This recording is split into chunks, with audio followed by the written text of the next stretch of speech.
जय हिंद मेरे प्यारे दोस्तों, मैं अमित एक बार फिर से स्वागत करता हूं आपके अपने परिवार जे एग्जाम में। जैसे कि दोस्तों आज आपका टॉपिक है यूपी SSC वीडियो सन 2018, जिसका री एग्ज़ाम सन 2022 में अब होना है। मतलब होने का मतलब है कि होने के लिए तो ये क्या है, जनवरी फरवरी से एग्ज़ाम हो रहा है, पर अभी तक इसका एग्ज़ाम नहीं हुआ। पर अब इतना कंफर्म हो चुका है कि इसका एग्ज़ाम अब आपका कंफर्म हो चुका है कि एग्ज़ाम तो होना ही है। पर इसके ऊपर हम सब पॉइंट टू पॉइंट बात करेंगे कि जो SSC है वो कब तक की मान्य होगी इसमें, और इसमें एग्ज़ाम कब तक होगा, और पदों की संख्या थी वो कितनी थी, और परीक्षा का जो पाठ्यक्रम मतलब जो सिलेबस है वो क्या है, और इसमें एग्ज़ाम कौन कौन दे सकता है, सबके ऊपर हम डिटेल से बात करेंगे। उससे पहले मैं छोटी सी रिक्वेस्ट आपसे करना चाहता हूँ, आपने अभी तक वीडियो को लाइक नहीं किया तो जल्दी से वीडियो को लाइक कर दो। अगर आप फर्स्ट टाइम इस चैनल पर हो तो चैनल को सब्सक्राइब कर दो, जिससे क्या होगा कि आपको आने वाली वीडियो का नोटिफिकेशन मिलता रहेगा। जिससे कि मैं आपको इस वीडियो के माध्यम से ये बताने वाला हूँ कि हम हिंदी की तैयारी किस प्रकार से कर सकते हैं। जैसे कि पहले मैंने जब वीडियो का एग्जाम था, जब हिंदी की तैयारी करी थी तो किस प्रकार से करी थी और अच्छे खासे अंक पाए थे। इसी कारण से आप अपनी हिंदी की तैयारी किस प्रकार से कर सकते हो, क्या मैं इस चैनल पर पढ़ा पाऊँगा या नहीं पढ़ा पाऊँगा, सबके ऊपर हम बात करने वाले हैं। तो चलिएगा, सबसे पहले तो आप इस चैनल को सब्सक्राइब कर लो, और वीडियो को अभी तक लाइक नहीं किया तो जल्दी से लाइक करो। चलिएगा शुरू करते हैं। अब देखिएगा, जैसे कि आपको दिख रहा होगा यूपी SSC वीडियो सन 2018, जो वीडियो का एग्ज़ाम था जो 18 में हुआ था, जिसमें कि 18 जो लास्ट में हुआ था दिसंबर में, जो क्या था काफ़ी ठंड पड़ रही थी उस टाइम पे, और 18 का जो एग्ज़ाम था आपका दिसंबर में हुआ था वो क्या रद्द कर दिया गया। अब इसकी जो नई तिथि है वो सन 2022 बताई गई है, जो री एग्ज़ाम है वो होने वाली है। तो देखेंगे कि कब तक होंगे और किस कारण से अब ये सन 2022 में होना है, क्योंकि होने के लिए तो सन 2022 से जनवरी फरवरी मार्च सबसे हो रहा है, पर अभी तक नहीं हो पाया। पर अब कन्फर्म हो चुका है कि इसका एग्ज़ाम 22 में होना है। अब देखिएगा, बात ये रही थी कि सन 2018 का एग्ज़ाम हुआ था वो धांधलेबाजी की वजह से, किस कारण से धांधलेबाजी की वजह से रद्द कर दिया गया था, जिसमें कि 1953 पोस्टें थी। कितनी पोस्टें थी? 1953 पोस्टें थी। 1953 पोस्टों में से अगर देखा जाए तो 70% क्या पाई गई थी, इसमें धांधलेबाजी पाई गई थी। और 30% की बात करी जाए तो 30% का भी हम कुछ कह नहीं सकते कि उन्होंने अपने मेहनत से या किसी दम पर सिलेक्शन लिया था, पर इतना है कि 70% का मतलब बहुत होता है कि 70% धांधलेबाजी पाई गई थी। तो आपसे बता दूं कि आपके लिए बहुत ही अच्छा सुनहरा मौका है, जिसने भी इस एग्ज़ाम में मतलब फॉर्म डाला था वो अब क्या है कि अपना एग्ज़ाम दे सकता है। अभी क्लियर नहीं हो पा रहा है कि जिन बच्चों ने एग्ज़ाम दिया था कि वो ही दोबारा दे पाएंगे, या जिनका छूट भी गया था कि वो एग्ज़ाम दे पाएंगे। पर इतना कन्फर्म है कि हाँ, जिन्होंने फॉर्म डाला था उनका एग्ज़ाम 100% होना ही होना है। पर कह नहीं सकते अभी, क्योंकि दोनों में से एक बात फंसी हुई है। क्या जिन्होंने भी एग्ज़ाम मतलब जो एग्ज़ाम में प्रेजेंट रहा था और उसके बाद जो अब्सेंट रहा था, इन दोनों में मिलाकर दोनों का एग्ज़ाम होगा, या सिर्फ प्रेजेंट वालों का एग्ज़ाम होगा, सबके ऊपर हम डिटेल से बात करने वाले हैं। तो चलिएगा देखते हैं।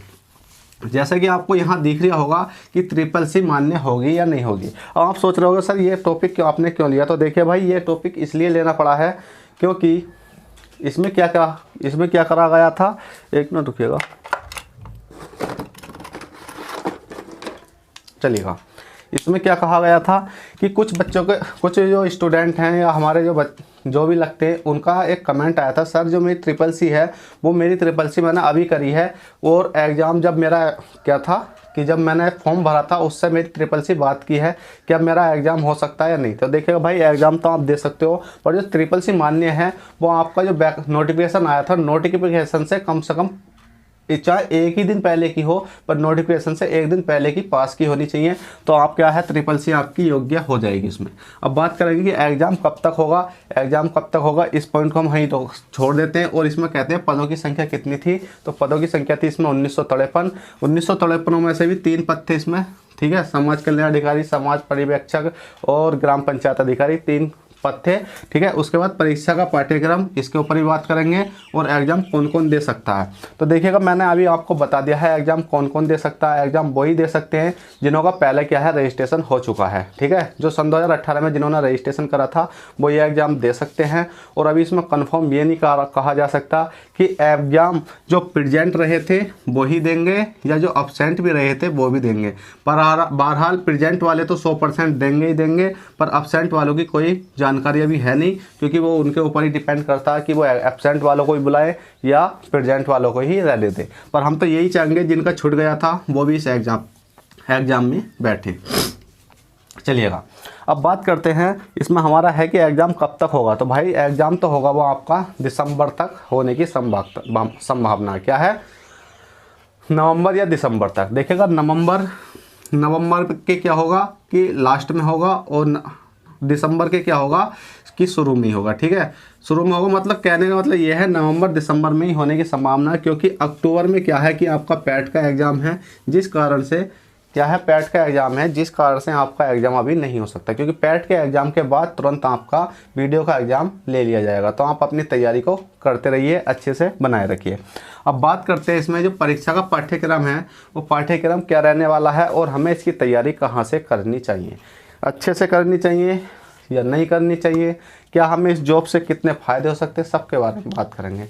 तो देखिएगा जैसे परीक्षा का जो पाठ्यक्रम है इसमें 3 सब्जेक्ट होते हैं। एक सब्जेक्ट होता है आपका हिंदी, और एक सब्जेक्ट होता है आपका रीजनिंग, एक सब्जेक्ट होता है आपका जीके। ठीक है, आपके 3 सब्जेक्ट होते हैं इसमें, वो तीनों सब्जेक्ट आपके कितने कितने मतलब इसमें कितने कितने क्वेश्चन आते हैं। तो देखिएगा 50 क्वेश्चन आपके किस में आते हैं, हिंदी में आते हैं, 50 क्वेश्चन रीजनिंग के होते हैं, 50 क्वेश्चन जीके के होते हैं। ये क्या आपके क्वेश्चन हैं। अगर बात करी जाए कि एक क्वेश्चन इसमें 2 नंबर का होने के बाद जो नंबर बैठते हैं आपके वो कितने बैठते हैं, 100 बैठते हैं, और 100 बैठते हैं, 100 बैठते हैं। कहने का मतलब ये है जो टोटल क्वेश्चन होते हैं आपके 150 होते हैं, और जो नंबर होते हैं आपके वो कितने होते हैं, 300 होते हैं। अब देखिएगा नंबर 300 क्यों होते हैं, क्योंकि एक क्वेश्चन आपका 2 का होता है, और सबसे मेन बात इसमें ये होती है कि इसमें नेगेटिव मार्किंग बहुत ही खतरनाक दी गई है। खतरनाक का मतलब होता है कि आपकी नेगेटिव मार्किंग तो है वो 1/2 की, मतलब आधा नंबर आपका एक क्वेश्चन गलत करने पर आपका क्या है कि आधा नंबर काट ले जाएगा। एक क्वेश्चन ठीक करोगे तो 2 नंबर मिल जाएंगे, और एक क्वेश्चन गलत करा तो आपका आधा नंबर काट ले जाएगा। कहने का मतलब ये है 2 क्वेश्चन ठीक करें आपने तो 4 नंबर हो गए, और दोनों क्वेश्चन आपके गलत हो जाते हैं तो 1 नंबर काट लिया जाएगा। ठीक है, तो आपकी क्या है नेगेटिव मार्किंग 1/2 की है, ये भी आपने देख ली होगी। अब बात करते हैं कि सर हमें इसकी तैयारी कहाँ से करनी चाहिए और किस प्रकार से करनी चाहिए। तो देखिएगा भाई, मैं ये तो कहना नहीं चाहता कि आप सिर्फ मेरे चैनल से पढ़ो या मैं कोई टीचर का नाम बताऊं उससे पढ़ो। तो देखिएगा हर कोई अपने आप में अच्छा ही पढ़ाता है, कोई गलत नहीं पढ़ाता। ठीक है, क्या पढ़ाता, अच्छा ही पढ़ाता है, कोई गलत नहीं पढ़ाता। कोई भी इंसान अगर समझ लो 50 बच्चों के सामने खड़ा होकर पढ़ा रिया है तो क्या है थोड़ा घना अच्छा ही पढ़ाएगा, थोड़ा घना के सारा ही अच्छा पढ़ाएगा। भले ही चाहे उसके समझाने में फेर हो, पर वो कॉन्सेप्ट वही लाएगा जो कि अच्छा लगता है, जिससे कि जो एग्ज़ाम में आता है। अब मैं बात करी जाए तो मेरे जो हिंदी का सब्जेक्ट, मेरे जो सलेक्शन था पहले, तो वो देखिएगा जो हिंदी था मेरी अच्छी खासी हिंदी गई थी, जिसमें कि अगर मैं 40+ की हिंदी बताऊँ, ठीक है 40+ की हिंदी गई थी, इससे ज़्यादा मेरी हिंदी नहीं गई थी। चाहे 40 में 41 मान लो, 42 मान लो, बहरहाल इतनी हिंदी गई थी। उसके बाद में रीजनिंग का पोर्शन था वो बहुत ही स्लो कम रह गया था। कम का मतलब है कि 20-22 नंबर हमारे रीजनिंग में रह गए थे। और जो जीके का पोर्शन था वो तो हमारा बिल्कुल ही वीक था। वीक का मतलब है कि समथिंग 17-18 नंबर, ठीक है 50 में से। अब आप खुद ही सोच सकते हो मेरे कितने नंबर बैठे थे, समथिंग 75-76 के नंबर बैठे थे। ठीक है, और कार्ड फीटने के बाद अब अगर अब की बात करी जाए तो आप क्या करना है कि जो हिंदी की क्लास है, हमें जो सारा सिलेबस बना रखा है, मैं सबको आपको पॉइंट टू पॉइंट क्या है देने वाला हूँ। ठीक है, चैप्टर वाइज चैप्टर दूंगा, जिसमें कि आपने देखा होगा कि कोई सा मुहावरा ले लो, वन वर्ड ले लो, सिनोनिम ले लो, एंटर, मतलब जितनी भी चीज़ें होती हैं इसमें सब आपको मैं देने वाला हूँ, जिसमें कि आपको पॉइंट टू पॉइंट दूंगा। और आपको क्या है इस चैनल को पहले सब्सक्राइब करना होगा, जब ही आपके पास क्लासें आ पाएंगी। ठीक है, जब मेरी हिंदी 40 नंबर की जा सकती है तो आप भी आराम से मेरा पढ़ाए हुए से 40 नंबर ला सकते हो। ठीक है, और आप रीजनिंग की बात करी जाए तो रीजनिंग की आपकी समथिंग, अब तो मैंने इतनी रीजनिंग करा दी है कि अब आप देख के ही क्वेश्चन लगा सकते हो। जैसे कि देखा जाए तो मैंने समथिंग 300 प्रैक्टिस सेट करा दिए हैं इसी चैनल पर, जिस पर आप देख रहे हो, इस पर समथिंग 300 प्रैक्टिस सेट हो चुके हैं, तो आप उसको भी जाकर देख सकते हो। 300 प्रैक्टिस सेट है, अगर 5-10 मिनट का एक प्रैक्टिस सेट है, जिसमें कि आपको 6 क्वेश्चन है, और 6 क्वेश्चन ऐसे हैं जो कि प्रीवियस पेपरों में आए हुए हैं। तो आप अगर दिन में 2 घंटे भी देख लेते हो, 2 घंटे का मतलब है कि आप खुद ही अनुमान लगा सकते हो, कम से कम 50 क्वेश्चन आपके 100 क्वेश्चन कंफर्म हो जाएंगे कि हाँ हमें किस प्रकार से करने हैं। तो देखिए रीजनिंग की आपकी कोई दिक्कत नहीं है। जीके की बात करी जाए तो भाई जीके के पास हमारे पास कुछ नहीं है, हम कहने लगे कि जी का अगर आप कमेंट में कमेंट करोगे कि सर आप जीके का टीचर बुला लो, तो देखिएगा उसके बारे में सोचा जाएगा। पर आप क्या है कि आप बिल्कुल पक्के होने चाहिए कि हाँ हमें जीके पढ़ना, ठीक है, क्योंकि जीके के टीचर हैं एक अच्छे से, पर मैं उन्हें बुलाना नहीं चाह रहा, क्योंकि भाई पढ़ने वाले तो आप बहुत कम हो और मैं टीचर बुला लूँ तो अच्छा नहीं लगता। आप संख्या ज़्यादा करो, आप चैनल को सब्सक्राइब करो, अपने भाई लोगों या दोस्त लोगों के पास शेयर करो, जिससे कि क्या हो कि चैनल की ग्रोथ हो और चैनल क्या है कि थोड़ा सा रीच पकड़े, और जिस कारण से मैं अच्छे अच्छे टीचर आपके पास बुलाऊँ।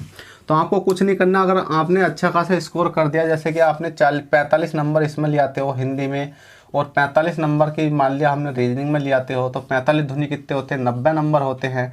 और जीके की बात करी जाए तो आप घिसे पिटे 20 नंबर भी ले आते हो तो 110 नंबर बैठ जाते हैं। और 110 नंबर पर आप कोई सी भी कैटेगरी के हो, आपका सिलेक्शन कोई नहीं रोकने वाला।